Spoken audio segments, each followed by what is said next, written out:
dropped my first load, guys.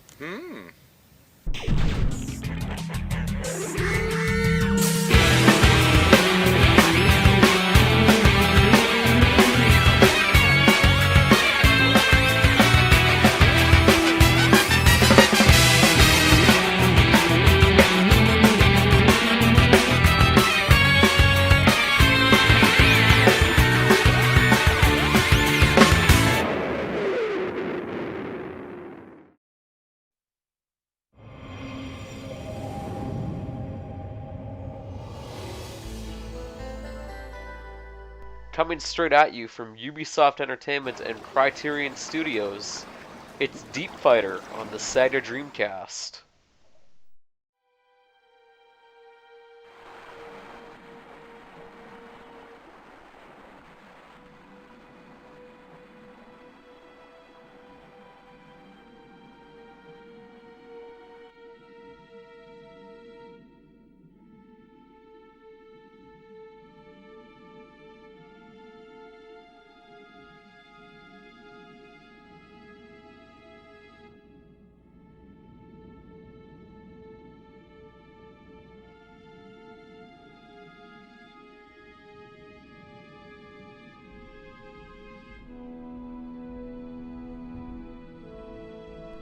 Just from the eerie music and just how well done this intro is, you know you're in for something special with Deep Fighter. So let's take an in-depth...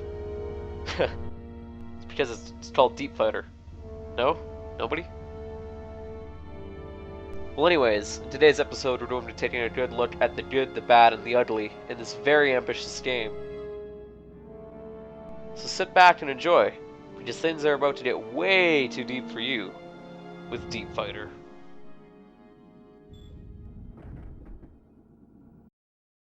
The good is pretty self-explanatory. This is basically where I talk about what I liked and enjoyed about this game, so let's take a look. Definitely one of my favorite things when looking back on this game is the FMV cutscenes in which the story is told and progressed through. It feels like a B-quality movie with just the right amount of campy and cheesiness, and me personally, I love that in a game when it doesn't take itself seriously. GP2 Spitfire.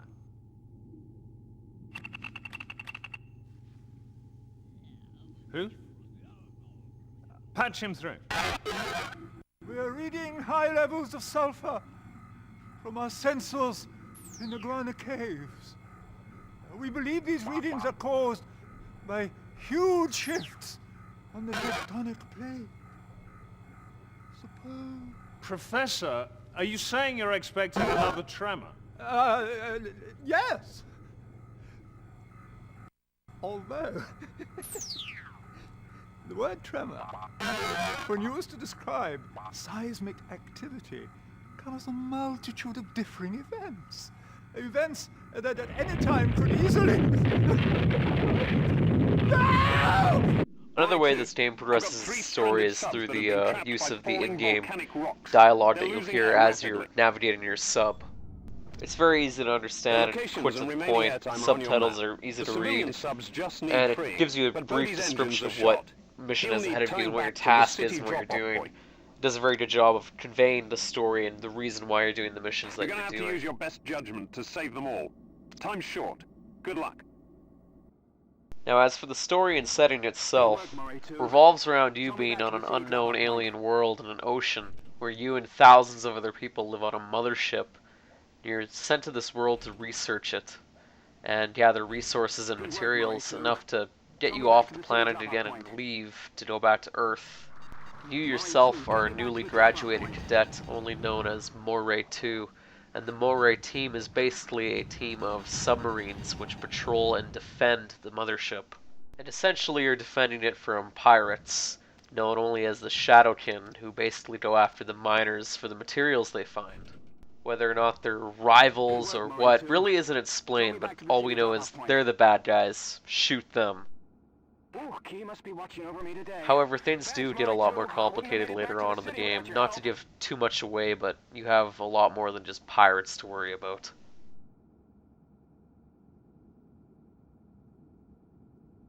Oh god, I'm gonna need a bigger sub.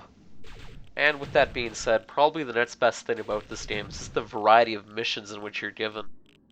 From starting off really slow and simply collecting materials, fill the subhold before returning to offload the thorium shards. and dropping them off and getting a general feel for the controls, to later on in the game when missions really ramp up and you'll be getting into dogfights with the Shadowkin, using the best of your abilities to dodge and strafe and lock onto your targets.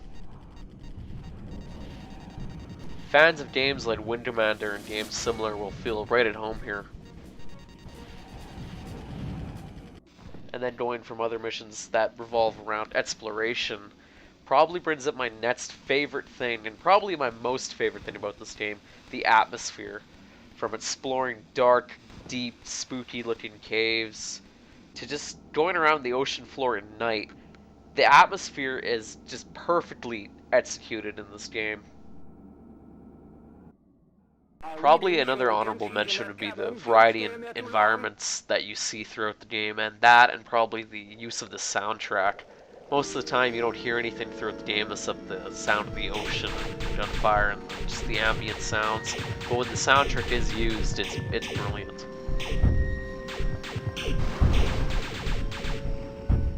So the bad should be pretty obvious, so let's go deep with what's bad with Deep Fighter.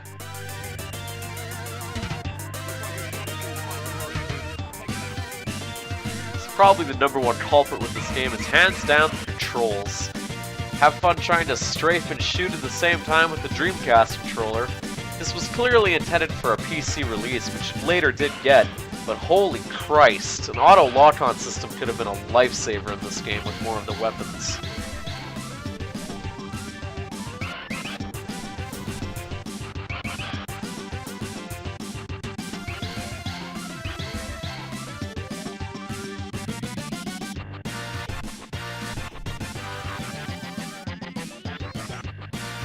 Another fairly annoying issue with this game is definitely getting lost. In some of the later levels of the game, you'll be exploring really long and lengthy tunnels without any use of the map, and even then the map itself is pretty useless and pretty vague.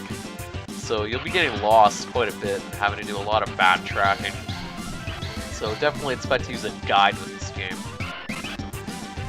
Another issue with this game would be the boss fights. They either range from stupidly easy, as seen here, to just ridiculously hard and unfair.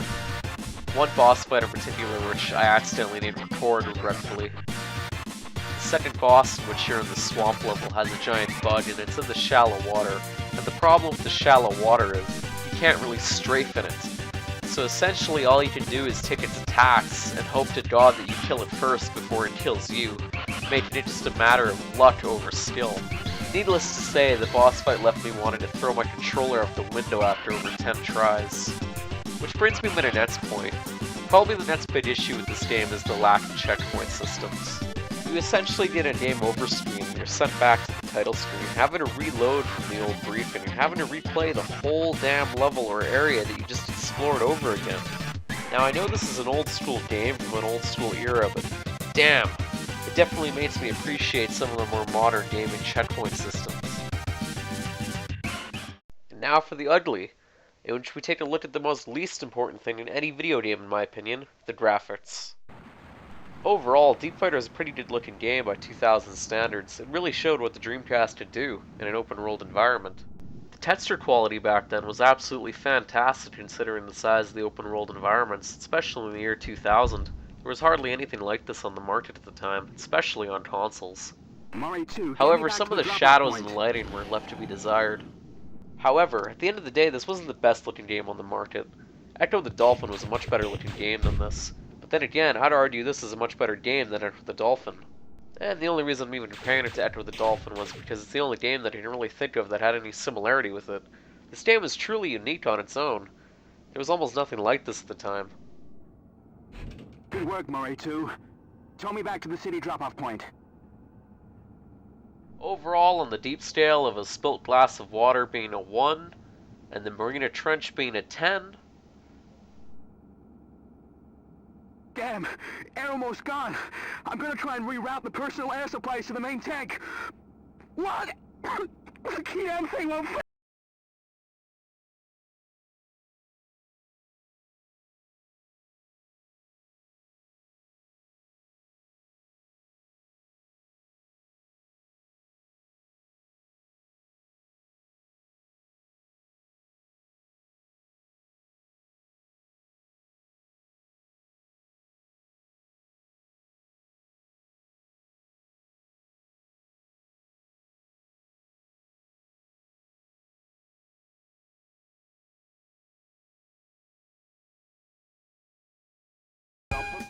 I hope you guys enjoyed today's video, and make sure to like subscribe and stuff. If you don't, well, when I'm through with you, you're gonna wish you. What 16-bit means to say is, we want you guys to give us feedback on our videos by making sure to comment, like, or dislike, maybe even favourite, but most importantly to subscribe to our channel. By doing that, you, the viewers, give us the reason to go out of our way to actually do this. And for the love of God, someone help me already, this guy's a maniac, he's keeping me in his basement just so I can edit this. Shut up before I break your other leg.